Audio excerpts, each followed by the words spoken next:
Hello everyone, welcome to my channel.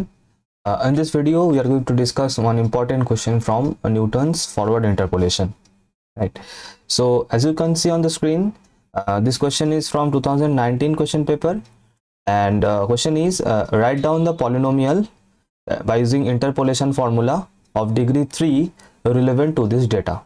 Right तो last वाला जो हम लोगों ने क्वेश्चन किया है on Newton's forward and backward interpolation, मैंने उसमें बताया था कि क्वेश्चन दो तरीके का हो सकता है, जिसमें they will ask you to find the polynomial and then they will ask you to find the value at some point by using that polynomial, या फिर दूसरा कि डायरेक्ट आपको कुछ एक वैल्यू पे फंक्शनल वैल्यू निकालने के लिए बोला जाए, that we have discussed in the last video. ठीक है, तो दोनों तरीके का जो क्वेश्चन आ सकता है यहाँ से मैंने वो करा दिया. ठीक है, तो चलिए इस क्वेश्चन को करते हैं. बहुत ईजी क्वेश्चन है, जल्दी बन जाएगा, हार्डली 5 से 7 मिनट का सोल्यूशन है इसका. तो पहले क्या करना है, आप लोगों को वो डिफरेंस टेबल आपको बना लेना है जल्दी से, है ना. तो in this way we have to make the difference table. ये डिफरेंस टेबल के ऊपर मैंने वीडियो ऑलरेडी पहले से मेरा है इस चैनल के ऊपर, तो ज़रूर वो देख लेना.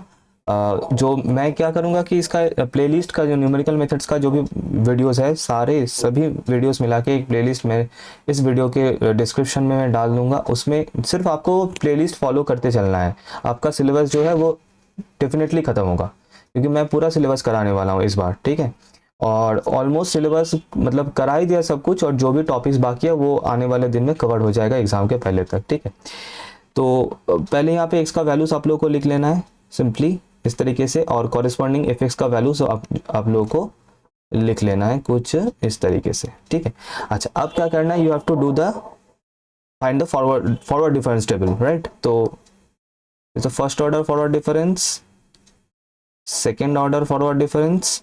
सर कब तक कंटिन्यू करना है, that I have already said कि नंबर ऑफ नोड्स कितना है, number of nodes is 4. Right, at 4 points the value is given. तो इसका मतलब कहां तक जाएगा, अप टू n-1 तक जाएगा. ठीक है, तो ये कैसे करना है, दिस माइनस दिस, 0 0 -5 -1, सो -6. और ये कहाँ पे लिखना है, बिल्कुल बीच में, इन नंबर्स के बीच में लिखना है आप लोगों को ये, सो दैट ये जो डिफरेंस टेबल है वो कुछ ऐसे दिखे, है ना. फिर इसके बाद अगेन 0 -0, है ना, 0 आएगा, -6 -0, तो ये आएगा -6. फिर इसके बाद -6 -0, दैट इज -6. सो इस तरीके से आपका जो है डिफरेंस टेबल वो बन जाएगा. Now you have to know the formula of, अच्छा फॉरवर्ड डिफरेंस ऑपरेटर. लेकिन उसके पहले you will write something like, you will write कि x0 मतलब the first value of x, that is -1. This is our x0, so x0 is -1. अच्छा एक चीज़ मैंने यहाँ पे बताना भूल गया शुरू में, दैट इज यहाँ पे तो इंटरपोलेशन फार्मूला बताया है, तो मुझे पता नहीं था कि इसमें क्या न्यूटन्स लगाना है या फिर लैग्रेंज लगाना है, क्या लगाना है, वो आपको कैसे पता चलेगा. Again this I have discussed many times in the last video. वहाँ पे मैंने बताया है कि फॉर इक्वली स्पेस्ड पॉइंट्स, है ना, इक्वली स्पेस्ड मतलब जब x के जो कंसेक्यूटिव पॉइंट्स है उनके बीच में गैपिंग जो है वो सेम हो. तो आप देख सकते हैं -1 से 0 का गैपिंग है 1, 0 से लेके 1 तक का गैपिंग है 1, 1 से लेके 2 तक का गैपिंग है 1. तो इसका मतलब अगर ये गैपिंग इक्वल है x के लिए, तो इसका मतलब ये जो है ये न्यूटन्स फॉरवर्ड या फिर बैकवर्ड का क्वेश्चन बनेगा.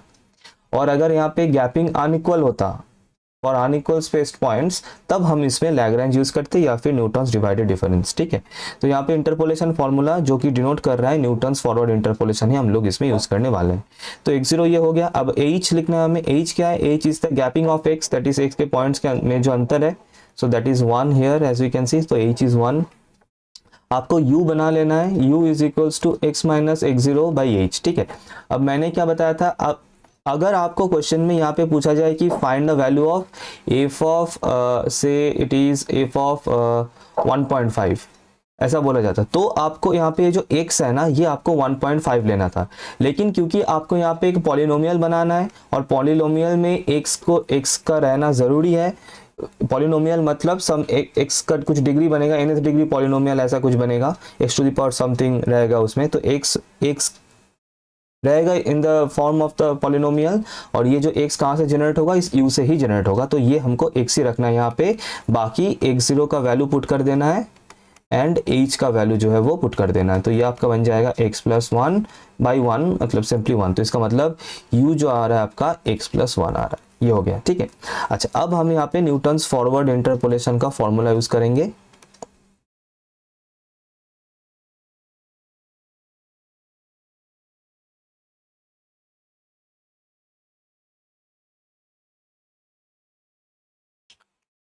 और ये formula that I have already discuss in the last video, फिर भी मैं एक बार यहाँ पे बता देता हूँ।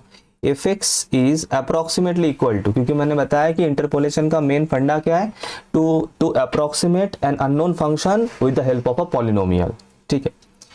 तो क्या बन जाएगा formula y0 plus u into del y0 plus u into u minus 1 by 2 factorial into del 2 y0 plus u into u minus 1 into u minus 2 divided by 3 factorial del 3 y0। बस यहाँ तक ही करना है, क्योंकि इसका आगे टर्म ही नहीं है हम लोग के टेबल में, ठीक है। अगर होता तो हमें इसको और कंटिन्यू करना पड़ता। अब y0 का वैल्यू क्या है, y0 is the f x corresponding to x0, तो अगर ये x0 है ना, तो आपका ये बन जाएगा y0 दैट इज 1, बहुत बढ़िया। u का वैल्यू क्या है, x plus 1 that we have derived, plus del y0 है ना। अच्छा, पहले यहाँ पे मैं बता दूं मैं कौन सा डायगोनल पिक कर रहा हूँ, मैं इस x0 के कॉरेस्पॉन्डिंग जो डायगोनल है इसको मैं पिक कर रहा हूँ, ठीक है। तो इसका मतलब मैं कौन सा डायगोनल पिक कर रहा हूँ, I am picking the very much first diagonal that I have here, that is I am picking this diagonal. तो यहाँ पे इसी से ही मुझे वैल्यूज उठाना है, ठीक है। तो यहाँ पे डेल y0 का वैल्यू क्या हो जाएगा, ये 0 इंटू 0 प्लस u क्या है x plus 1 into u minus 1 क्या हो जाएगा, x plus 1 minus 1 by 2, del 2 y0 क्या है, डेल 2 y0 इज 0 प्लस फिर से u क्या है, x plus 1 into x plus 1 minus 1 x plus 1 minus 2 divided by 3 factorial. अच्छा, डेल 3 y0 क्या है, ये रहा del 3 y0 minus 6 into minus 6, ठीक है। बस आपको ये सिंप्लीफाई कर लेना है। तो यहाँ से क्या मिल रहा है आपको, 1 प्लस ये तो 0 हो जाएगा है ना, ये भी 0 हो जाएगा, प्लस 0 प्लस, अच्छा फिर यहाँ से क्या आ जाएगा, this will be cancelled out, तो क्या आ जाएगा x into x plus 1 into इससे आ जाएगा x minus 1 divided by 3 factorial का वैल्यू है 6 इंटू माइनस ऑफ 6, तो इसका मतलब ये कैंसिल होगा, सिर्फ माइनस 1 बचेगा। So if you simplify this you will get 1 minus x into, और इन दोनों का अगर प्रोडक्ट करें तो क्या मिल जाएगा, एक्स स्क्वायर माइनस 1 है ना, a plus b into a minus b का फॉर्मूला है, तो ये बन जाएगा x square minus 1 divided by 1, ठीक है, क्योंकि 6 कैंसिल हो रहा है। तो इससे क्या मिल जाएगा, 1 minus x cube plus x, तो इसका आ रहा है, हम लोग ऐसे लिख सकते हैं कि 1 plus x minus x cube. तो this is the polynomial that we are getting. बस इतना ही करना था। अब अगर इसके बाद कोई भी पॉइंट के लिए वैल्यू पूछ लें, जैसे कि मैंने बताया था, मान लीजिए आपको पूछ लिया 1.5 अगर पूछ लेता है, तो आपको सिंपली यहाँ पे ये आपका एफ एक्स मिल गया है ना, अप्रोक्सीमेटेड एफ एक्स आपको मिल गया, ये this is your approximated f x we can say. So इसमें हमें सिर्फ x के जगह पे 1.5 जो है वो पुट कर देना है, सिंपली दैट्स इट। तो ये इसका सिंप्लीफाई करके जो आंसर आएगा that will be your answer. Okay, so अगर लाइक समझ में आए क्या कुछ करना है तो लाइक ज़रूर करना, शेयर करना जितना ज़्यादा हो सके, और अगर सब्सक्राइब अभी तक अगर आपने नहीं किया है तो ज़रूर सब्सक्राइब जो है वो कर देना। थैंक यू एवरीवन, मिलते हैं नेक्स्ट वीडियो में।